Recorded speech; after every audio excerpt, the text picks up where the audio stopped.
We're now joined by NASCAR Cup Series driver Daniel Suarez, driver of the number 99 Trackhouse Racing Chevrolet.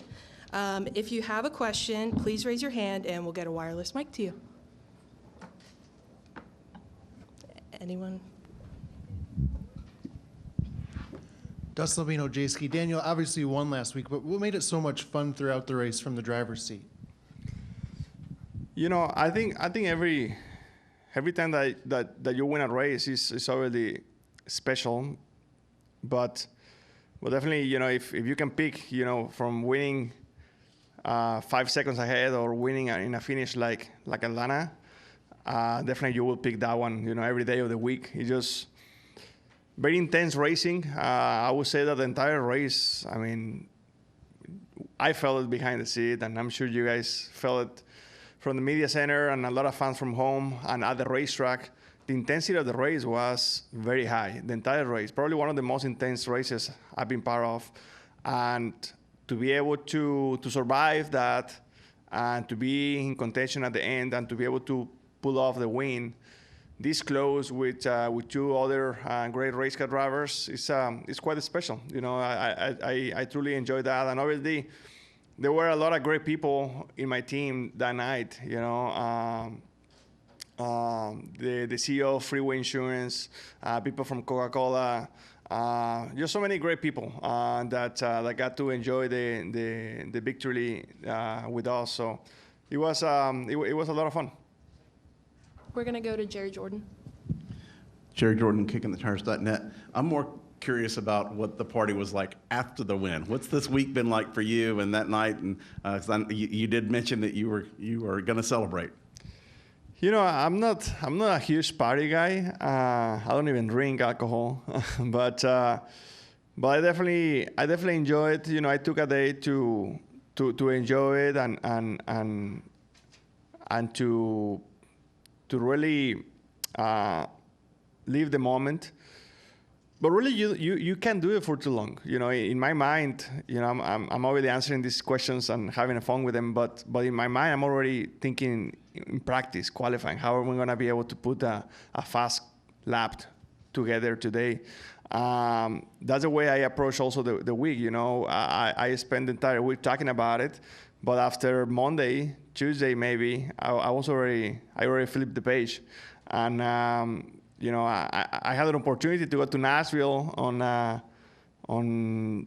when was it? Wednesday or Thursday? Yeah, I can't remember. So much happened in the last week, and I had a great time there with people on the stage. It was fun. It was a lot of fun. I enjoy it a lot. But the reality is that my mind was already, you know, past that. You know, I was already thinking here in Las Vegas.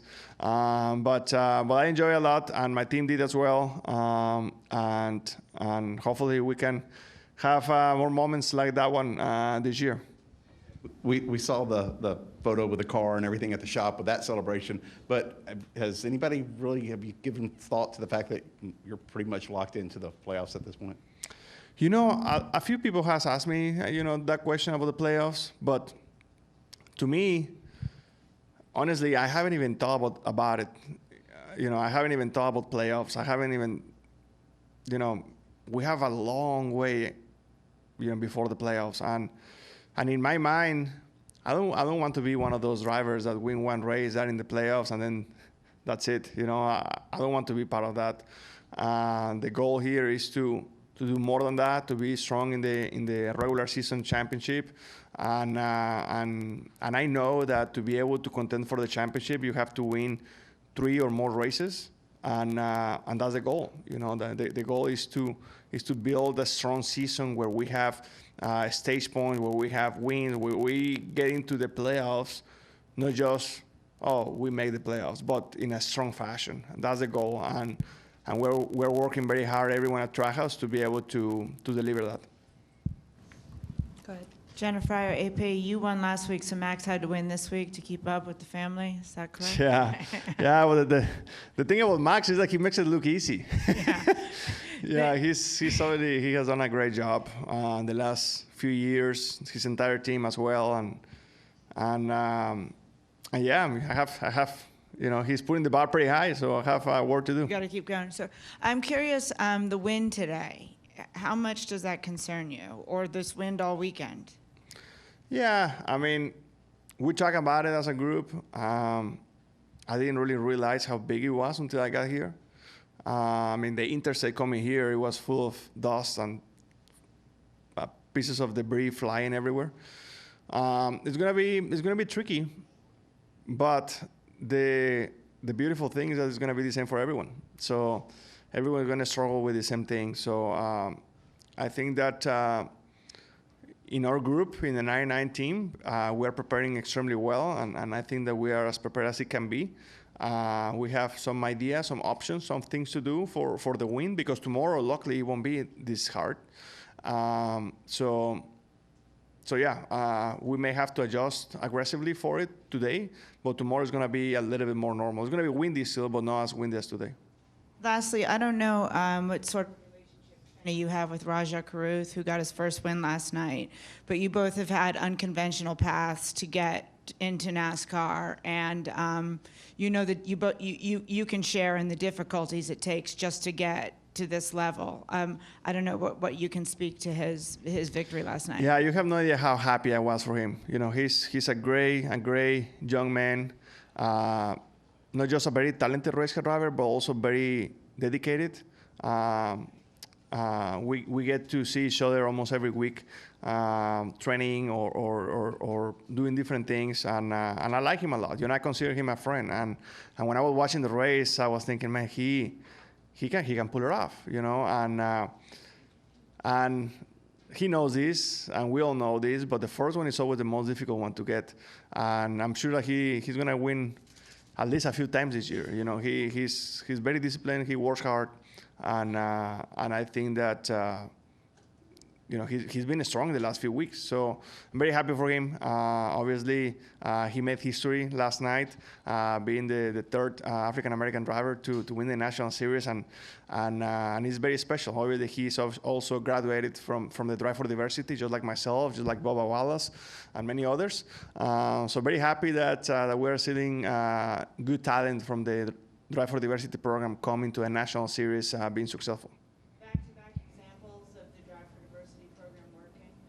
Of course, you know, and I mentioned this, I can't remember, a week or two ago, that the Drive for Diversity program has changed quite a bit since, you know, Bubba Wallace and myself were there 10 years ago. 10 years ago was very good. We had a good opportunity, and it was a good program. But today, it's a great program, and I'm very happy to see that, because 10 years ago, you know, it was a great program to give you an opportunity for back then K&N Series, now ARCA, but then to make the jump to a National Series, it was very difficult. You had to be lucky, and you have to be very, very good to get that opportunity. And today, the Drive for Diversity program is also involved in the Truck Series, and that's very special. That's very special because it's giving an opportunity to these kids, to these young guys like Raja, like Sanchez, a good opportunity to go in the Truck Series and perform in a very competitive level, and we didn't have that back 10 years ago. So I'm very happy for them. I'm very happy that the Drive for Diversity program continues to grow and continues to get better. We're going to come to my left side for 2 questions, and then I'm going to go to the middle. All right. Colt Cusimano with the Arizona Republic. Playing off Jerry's question, Daniel, on partying, next weekend at Phoenix, they're going to have the Viva La Fiesta at Phoenix Raceway. Just curious to hear your overall excitement for that event and the importance of that cultural presence and impact over there. Yeah, of course. You know, I think that, you know, every time that I come to West Coast, to Las Vegas, Sonoma, Auto Club Speedway was very, very big as well. Phoenix, obviously LA. It's amazing to feel an incredible amount of support from the Latino community, and I feel very, very proud to be the face of this community in the Cup Series, and we embrace it, and I'm very happy that the racetracks embrace it as well with us. Obviously, this is just a small example of that, of Viva La Fiesta in Phoenix, and yeah, obviously I'm aware, and we're going to be having a great time in Phoenix next week.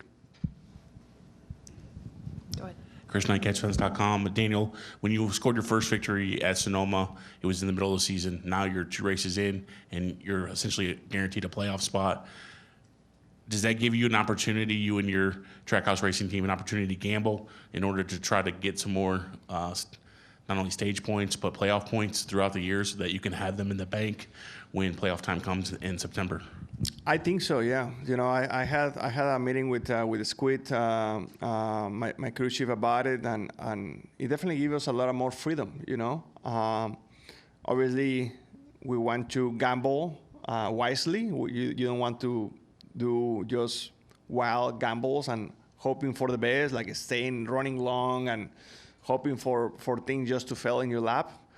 But you can gamble a little bit in the setup. You can gamble a little bit on the strategy. You can push the limits a little bit harder in a few areas. So I think it's a very good thing.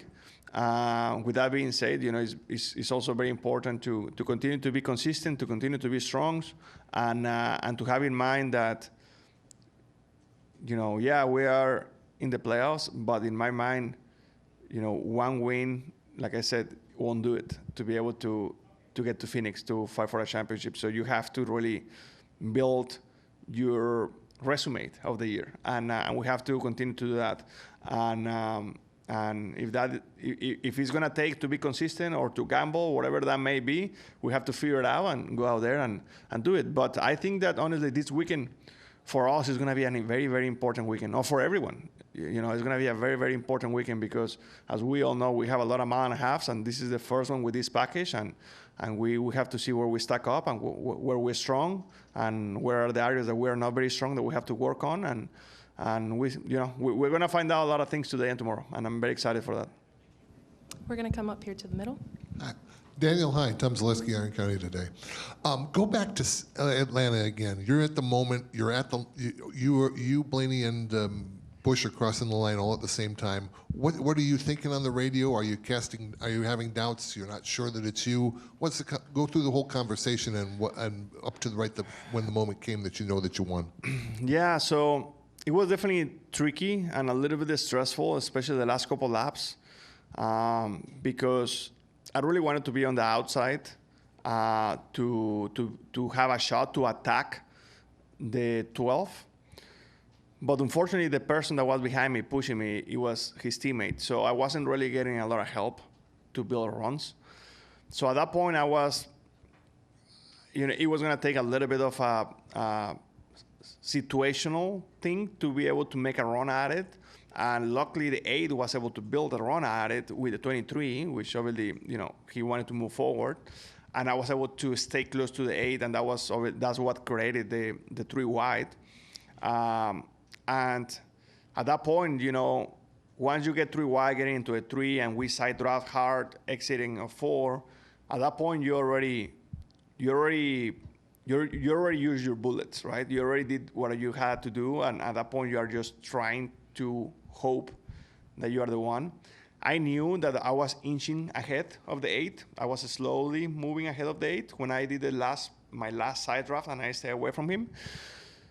But I had no idea on the 12. The 12 was so far on the inside, and the 8 was blocking my view to the 12 that I had no idea. I knew he was there, but I didn't know where he was. So when they told me that we got the 8, but with the 12 is very close, I was nervous because I had no idea. Like, if they were telling me that the 8 beat us by a nose or we beat him by a nose, I would have believed it because I couldn't see him. I knew, like I said, I knew on the 8, but I didn't know on the 12. So yeah, by the time that we crossed the start-finish line and the time that we actually knew that it was us, it was probably a minute, and it felt like 3 hours. But yeah, it was quite special. You know, it's always fun to get victories like this. I hope that I get the opportunity to experience many more in this fashion, because in this fashion, like I said, it's quite a bit more intense and adrenaline than winning races by 3, 4, or 5 seconds. We're going to go to the back, and then we're going to come up here to Bob. Mm-hmm. Brian Twining, Bettsworth Media Group. Kind of expanding on the previous question, the last year or so, there's been a lot of talk amongst drivers and the lack of respect that has been shown when racing, especially coming to the start-finish line. Was there any worry in your mind that you were possibly going to get punted, or there was going to be contact by somebody else trying to move you out of the way for the race win? You're talking about when we were already 3 wide, or before that? So even just coming down the backstretch when you guys were trying to make the runs, and then coming out of 3, especially when you were trying to make your move to take the lead, were you worried that somebody was going to throw a pretty egregious block, or? I was a little bit on the 2, because the 2, I knew I couldn't trust him, especially because his teammate was on the lead, and he didn't want to push me. So he was pushing me just enough to stay up there, but never hard enough to make a run on the 12. So I had to make sure that when he was pushing me, I was on my toes of, okay, where he was going to go, because I didn't know if he was actually going to push me or he was going to do something else. Like I say, in the back straightaway, he never touched my bumper because he was lifting so much. But, I have raced with Ryan for quite a bit, along with Kyle as well. And when we were 3 wide, we didn't want to hit each other, because let's say that if Kyle and I were hitting each other, that was going to give Blaney the win. If Blaney and Kyle were hitting each other, that was going to give me the win. So at that point, we knew that it was in our best interest not to touch, because whoever was touching the other one, it was going to affect those 2. So if it was a battle for 2 cars, yes, you may touch a little bit more because it's a different situation. But with 3 cars, it's more like, you're in a different spot. You are not fighting 1 guy, you are fighting 2. So it's a little bit more complicated. But yeah, I feel like there is a lot of lack of respect many times, but that's what makes racing fun too, right there at the end, we raced with respect because it was in our best interest. So it worked out that way. Then we're going to go to Bob. Bob Hockers, Fox Sports. Did you have any interaction with Pitbull at the concert, and what was it? Can you just talk about the experience of being introduced and coming out on stage? Yeah. Did you sing at all? Huh? Did you sing at all? I didn't, but I try. So yeah, Bob, that's a good question. That was quite an experience. I wasn't thinking much about it when they told me I was gonna do that, and then I had a little talk with Pitbull before he performed, and he said, "Yeah, man, I'm gonna bring you at the end, and then you can talk, and then we can, have a shot together of my tequila, whatever that was. I don't know what it was, and then we were just, well, I didn't. I don't drink. That's why I got drunk with 1 shot.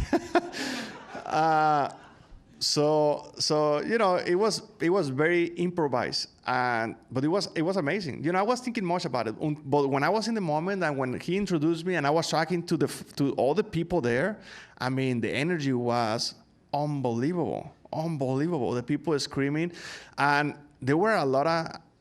I don't know if it's Nashville normally like this, or because Pitbull was there, or maybe I just got lucky. But there were a lot of Mexican flags with the fans, and people were getting crazy. I was talking in Spanish, which actually I got nervous. I should have spoken English a little bit too, and I did my entire speech in Spanish, and people was getting crazy. But it was a great time, a great experience. Pitbull is such a rock star. That guy is unbelievable. The way that he performs, the way that he drives people is unbelievable. I'm very happy and very proud to have Pitbull as part of Trackhouse. Back to Jenna. I wanted to follow up on that. I saw you interacted with a post on Twitter of a woman who was sobbing in the grandstands when you won. She said she'd been a fan of yours your whole career, and to be present in Atlanta for her first win just brought her to tears. What does that make you feel like? I assume she was Hispanic. Yeah, it's very special. It's very special because many of these people, not all of them, but many of the... Yeah, the little charrito. Many of these people, they have had a very similar journey to myself, coming from Mexico or from somewhere else in Latin America, and just having the same obstacles and not speaking the language, and just trying to find an opportunity. And I feel like that's the reason why we connect so well, because, maybe I'm driving race cars for a living, but at the end of the day, we are the same. We came from the same place, and we came with a very similar journey. And and it's quite special to give these experiences, to my community, to my people, and I hope that I get the opportunity to do it many more times this year and in the future, because it's quite special, to be able to have my people so excited and so proud, and it's a feeling that it's just different, and I'm very lucky to be in this position and to be the one that can actually make these kind of things happen. Any additional questions for Daniel? All right. Oh, we have one in the back.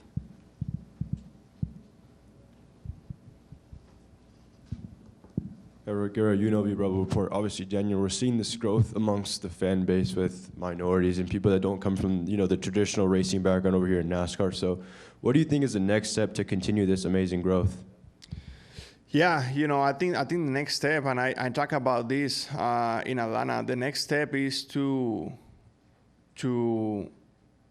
become one of those drivers that when you win, you are not very surprised that they have won, who is in that category, Larson right now, also Byron, Logano, Bush, all these guys that they win often, and they win every single year, and they're in the playoffs every single year, not just attending the playoffs, but fighting in the playoffs. That's the goal, I'm not okay being an okay driver or a good driver anymore, and I had these conversations with my team, in the off season.